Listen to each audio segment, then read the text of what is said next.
सभी को नमस्कार। फिजिक्स ई पाठशाला के यूट्यूब चैनल पर आपका स्वागत है। आप सब कैसे हैं? उम्मीद करता हूं आप स्वस्थ होंगे, मस्त होंगे।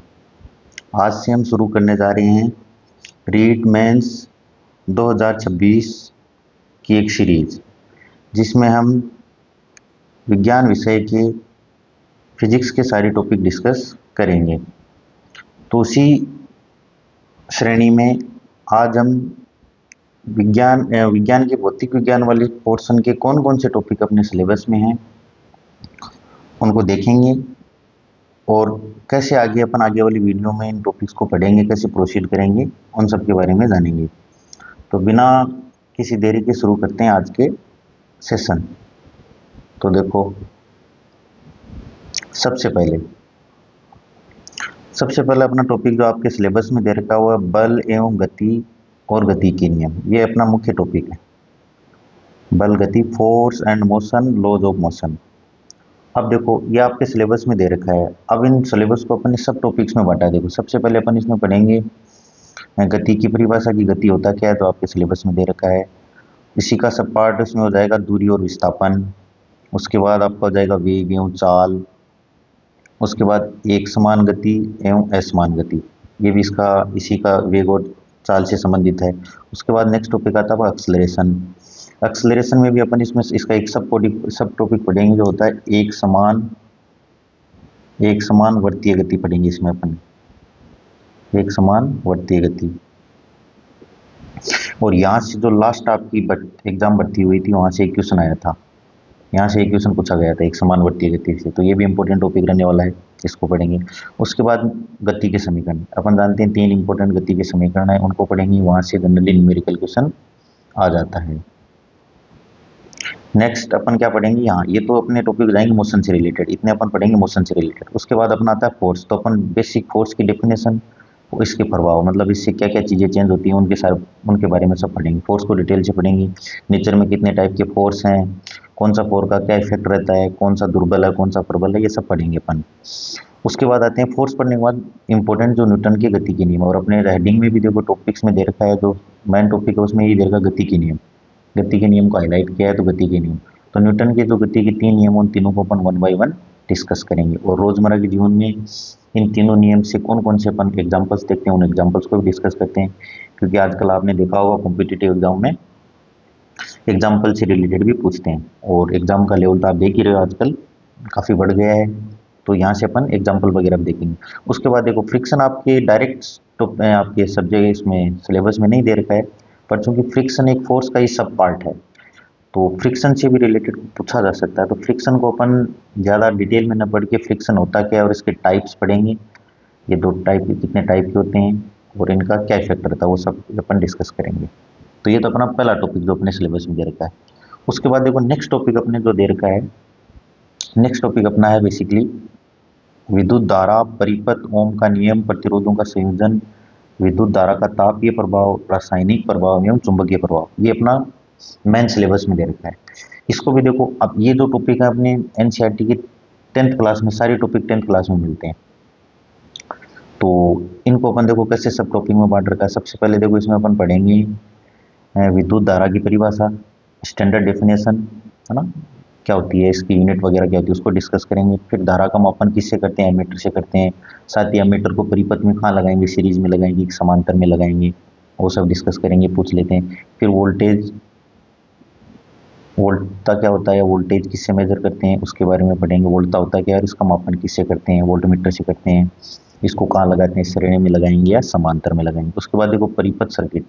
अब एग्जाम में परिपथ सर्किट वैसे डायरेक्ट तो नहीं आना है, पर परिपथ सर्किट के एलिमेंट एग्जाम में जनरली पूछ लेते हैं कि परिपथ सर्किट में जो सबसे नेसेसरी या सबसे आवश्यक जो अवयव होते हैं वो कौन से होते हैं। जैसे बैटरी हो गया, कुंजी हो गया आपका, है ना, आपका रियोस्टेट हो गया, ये सब। तो इन सब के बारे में अपन डिस्कस करेंगे। उसके बाद आता है आपका रेजिस्टेंस, यानी प्रतिरोध और चालकता, है ना, किसी भी चालक पदार्थ का प्रतिरोध और चालकता के बारे में। ये तो इंपॉर्टेंट टॉपिक है, यहाँ से जनरली पूछ लेते हैं, है ना। उसके बाद ओम का नियम, ओम का नियम V = IR, है ना, स्टैंडर्ड, ये भी बहुत महत्वपूर्ण है। V = IR, तो वोल्टता, धारा और प्रतिरोध में संबंध बताता है, इसको पढ़ेंगे। उसके बाद इनका देखो कॉम्बिनेशन, और इम्पोर्टेंट यहाँ से देखो, समांतर संयोजन से लास्ट आपकी भर्ती परीक्षा है, वहाँ से एग्जाम में क्वेश्चन भी पूछा गया था। वहाँ पे 2 प्रतिरोध दिए गए थे आपको, है ना, जैसे मान लो कोई 6 ओम और 3 ओम में से 2 प्रतिरोध दिए थे वहाँ पे, और उनको बोला कि समांतर क्रम में जोड़ा गया है, तो उनका तुल्य प्रतिरोध बताओ। तो ये सिंपल है ना। तो इनको अपन श्रेणी और समांतर के जो तुल्य प्रतिरोध निकालने वाले हैं, इनको अपन इस तरीके से पढ़ेंगे कि आपको फॉर्मूले याद रखने की जरूरत नहीं है, बिना फॉर्मूले के सीधे आपको सोल्व कर पाओगे, ऐसा अपन टेक्निक पढ़ेंगे इनके बारे में भी। ये हो गया। उसके बाद विद्युत धारा का तापीय प्रभाव, है ना। विद्युत धारा का तापीय प्रभाव जैसे अपन जानते हैं कि जैसे इलेक्ट्रिसिटी में अपन ने मान लो कि रोड को लगाया, कनेक्ट किया और उसको पानी में छोड़ दिया, तो कुछ देर बाद देखते हैं कि पानी क्या हो जाता है, गर्म हो जाता है। तो इसी का एग्जाम्पल है तापीय प्रभाव का, है ना, कि विद्युत धारा किसमें कन्वर्ट होगी, ताप या तापीय ऊष्मा में कन्वर्ट होगी, तो उसका एग्जाम्पल है, इसको अपन पढ़ेंगे। फिर विद्युत धारा का आपका रासायनिक प्रभाव, ये भी आपका 10th का टॉपिक है। फिर देखो घरेलू परिपथ है, उसका सामान्य परिचय। घरेलू परिपथ के बारे में कि अपने पावर सप्लाई कितने वोल्ट आती है ना, और अपने घरेलू परिपथ के जो सर्किट होता है वो किस में जुड़ा होता है, श्रेणी क्रम में जुड़ा होता है कि समांतर क्रम में जुड़ा होता है, कितनी अपने पावर सप्लाई आती है ना, कितनी उसकी आवृत्ति होती है, इन सब के बारे में डिस्कस करेंगे, सामान्य पूछ लेते हैं। उसके बाद ये इंपॉर्टेंट, विद्युत धारा का चुंबकीय प्रभाव, ये 10th में एक अलग से पूरा एक अलग से चैप्टर है इसका। तो विद्युत धारा का चुंबकीय प्रभाव जैसे अपन जानते हैं, जैसे चुंबक की वजह से उसके आस चारों तरफ चुंबकीय क्षेत्र पैदा होता है, उसी प्रकार विद्युत धारा की वजह से भी चुंबकीय क्षेत्र पैदा होता है। तो वो किस किस टाइप का होगा, है ना। अगर आपका जिस तार में धारा प्रवाहित हो रही है, अगर वो स्ट्रेट लाइन है तो उसमें चुंबकीय क्षेत्र कैसा आएगा, अगर वो सर्कुलर है, वर्तीय है, तो कैसा आएगा, है ना। इन सब के बारे में अपन इसमें पढ़ेंगे। मैग्नेटिक फील्ड होता क्या है, सारी चीजें इसमें अपन पढ़ेंगे। तो ये थे second number topic. Third topic आता है अपना गुरुत्वाकर्षण से रिलेटेड। ये भी अच्छा टॉपिक है, यहाँ से भी लास्ट ईयर एग्जाम क्वेश्चन पूछा गया था। गुरुत्वाकर्षण, केपलर के नियम, उत्प्लावन बल और आर्किमिडीज का सिद्धांत। सिलेबस में सिर्फ यही 4 टॉपिक दे रखे हैं। अब इनको देखो अपने सब पार्ट में कैसे डिवाइड किया। सबसे पहले पढ़ेंगे गुरुत्वाकर्षण बल होता क्या है, और इसी में पढ़ेंगे अपन न्यूटन का गुरुत्वाकर्षण का नियम, जो न्यूटन ने दिया था गुरुत्वाकर्षण का नियम। उसके बाद देखो न्यूटन का गुरुत्वाकर्षण नियम हो गया। उसके बाद अपना आएगा गुरुत्वीय त्वरण जी, है ना, जिसकी वैल्यू होती है 9.8 मीटर पर सेकेंड स्क्वायर। इसके बारे में अपन डिटेल से पढ़ेंगे।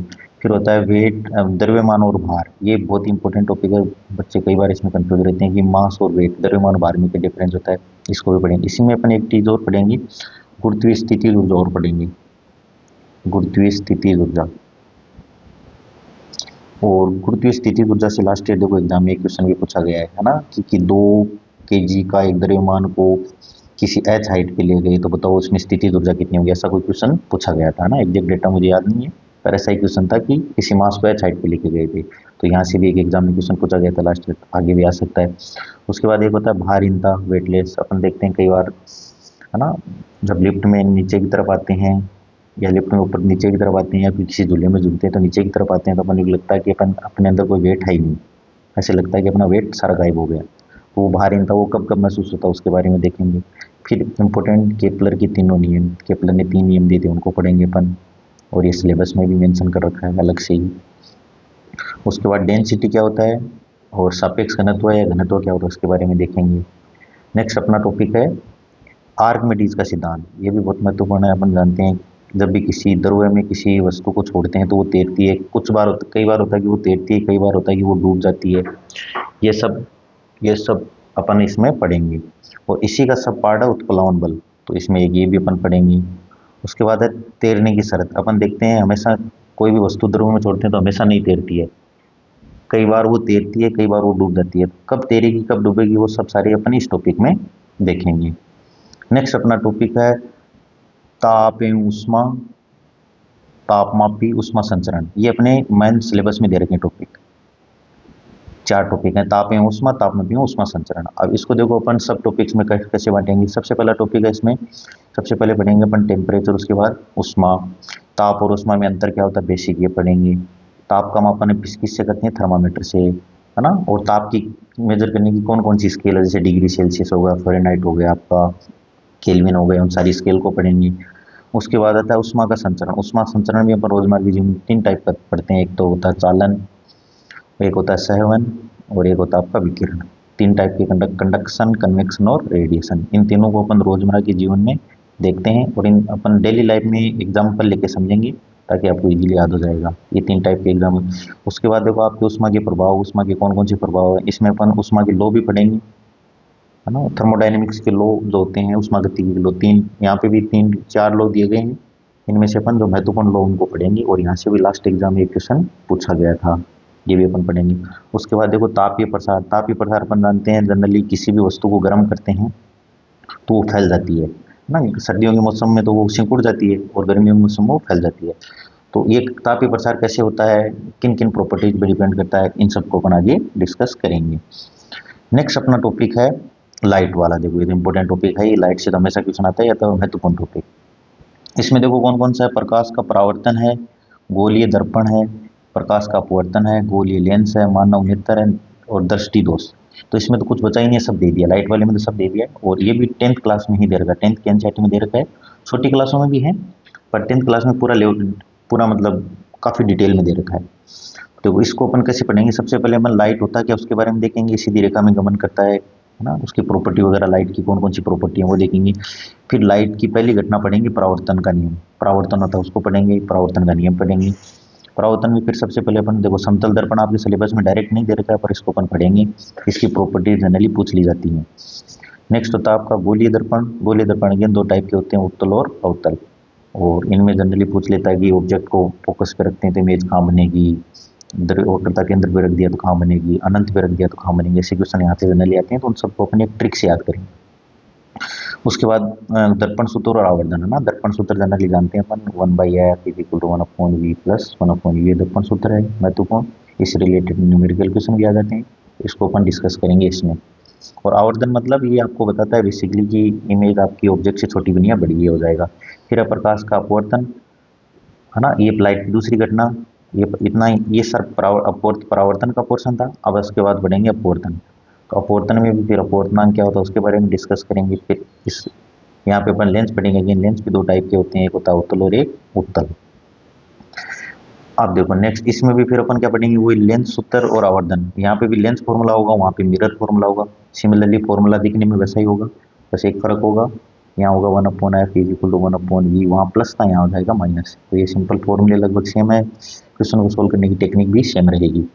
उसके बाद आता है मानव नेत्र। देखो यहाँ तक ये चैप्टर अलग था, और ये टॉपिक एक आपके 10th की क्लास में अलग चैप्टर में दे रखे हैं, वो वहाँ तक अलग था। तो ये टॉपिक देखो, मानव नेत्र की संरचना, स्ट्रक्चर कैसी होगी, रेटिना वगैरह, इसमें ना अंदर क्या होता है, कौन सा लेंस होता है, इमेज रेटिना पे बनती है, सीधी बनती है कि उल्टी, ये सब मतलब नेत्र की पूरा स्ट्रक्चर पढ़ेंगे अपन। फिर निकट बिंदु और दूर बिंदु क्या होते हैं वो पढ़ेंगे। अब आपके नेत्र दोष होते हैं, वो जनरली 3 टाइप के पढ़ते हैं, निकटदर्शी दोष, दूरदृष्टि दोष, है ना, दृष्टि में है ना, ये 3 टाइप के अपन पढ़ेंगे इसमें। फिर इनको सुधार करने के लिए अपन क्या क्या यूज करते हैं, कौन सी लेंस यूज करेंगे वो पढ़ेंगे, है ना। नेक्स्ट अपना है इंद्रधनुष। ये देखो डायरेक्ट आपके सिलेबस में नहीं है, पर चूंकि आपके 10th की एनसीईआरटी में दे रखा है और लाइट वाले पोर्शन में है, तो इंद्रधनुष कितने टाइप के होते हैं, कैसे बनते हैं, कहाँ बनते हैं, ये सब अपन देखेंगे। फिर प्रिज्म द्वारा प्रकाश का विक्षेपण। ये अपन जानते हैं, जब किसी प्रिज्म में, छोटी क्लास में बन किया है कि प्रिज्म पे व्हाइट लाइट डालते हैं तो वो 7 कलर में क्या हो जाती है, आपकी स्प्रेड हो जाती है। तो कौन सा कलर कितना डेविएट होगा, नहीं होगा, सबसे ज़्यादा डेविएट कौन होगा, ये सब अपन यहाँ पे देखेंगे, जो कि कलर की वेवलेंथ यानी कि आवृत्ति और तरंग दैर्ध्य पर निर्भर करता है। इन सब को यहाँ पे अपन डिस्कस करेंगे। नेक्स्ट टॉपिक देखो, आपके सिलेबस में सिर्फ साउंड दे रखा है इतना ही, पर इसको अपन सब टॉपिक में बांटा है। सबसे पहले अपन देखेंगे साउंड का उत्पादन कैसे होता है, फिर साउंड आपकी जो ध्वनि होती है वो संचरण कहाँ करती है, माध्यम जरूरी होता है कि नहीं होता, वो सब देखेंगे। अच्छा, उसके माध्यम में उसका वेग कितना होता है, माध्यम की किस किस प्रॉपर्टी पे डिपेंड करता है ये देखेंगे। फिर ध्वनि की गति है ना, ये देख लेंगे, स्पीड कितना। फिर ध्वनि के गुण, ये 3 इंपॉर्टेंट होते हैं, पिच, लाउडनेस और क्वालिटी, इनको अपन डिटेल में देखेंगे। फिर ध्वनि का परावर्तन होता है वो कैसे होता है उसके बारे में पढ़ेंगे। ध्वनि की आवृत्ति होगी, तरंग दैर्ध्य, तो सब देखना ही है। फिर आवृत्ति अपन जानते हैं, सर्वे रसर्वे ध्वनि होती है, किनको अपन सुन सकते हैं, किनको अपन नहीं सुन सकते, उनकी सीरीज क्या होती है ना। और ध्वनि को अपन डीबी में मेजर करते हैं, डीबी का मतलब क्या होता है वो सब देखेंगे। फिर वाद्य यंत्र द्वारा ध्वनि का उत्पादन, है ना, ये अपन थोड़ा सा देख लेंगे इसमें, जो अपने एनसीईआरटी में दे रखा है। नेक्स्ट और अपना जो इसमें लास्ट टॉपिक है बेसिकली, ये अपना सौरमंडल से रिलेटेड है। सौरमंडल में देखो आपके सौरमंडल, चंद्रमा, तारे, सौर परिवार, सूर्य, ग्रह, धूमकेतु, तारामंडल, ये सब अपने सिलेबस में दे रखा है। तो इसको अपन कुछ ऐसे पढ़ेंगे। सबसे पहले अपन सूर्य, है ना, ग्रह, सूर्य के कितने ग्रह हैं, उनके उपग्रह वगैरह, है ना, उनका टाइम पीरियड वगैरह क्या होती है, फिर पृथ्वी की गति। ये वैसे ग्रेविटी वाले चैप्टर का ही पोर्शन है ना, ग्रेविटी में भी अपन पढ़ सकते हैं। और ये 9th का टॉपिक है वैसे, और 9th में आपके ग्रेविटी वाले चैप्टर में ये सारी चीज़ें दे रखी हैं। पृथ्वी की गति, घूर्णन एवं परिक्रमण गति अपन जानते हैं, अर्थ अपने अक्ष पे भी रोटेट करती है और सूर्य के चारों तरफ भी घूमती है, तो इनका कितना आवर्तकाल रहता है वो सब पढ़ेंगे। फिर ये ऋतुएं कैसे आती हैं, चंद्रमा कलाग्रहण कैसे आते हैं, तारे वगैरह उनके जीवन चक्र, धूमकेतु, उल्कापिंड, ये सब अपन इस चैप्टर में, इस पोर्शन में पढ़ेंगे। तो ये थे अपने साइंस, जो आपकी रीट मेंस परीक्षा है उसकी साइंस जो आपका टॉपिक है, उसमें फिजिक्स के टॉपिक, इनको अपन ऐसे प्रोसीड करेंगे। तो सबसे पहले अपन शुरू करेंगे बल गति से। तो अपना नेक्स्ट वीडियो होगा उसमें अपन डिस्कस करेंगे बल एवं गति, उसके नियम। ठीक है, तो तब तक के लिए जय हिंद, जय भारत।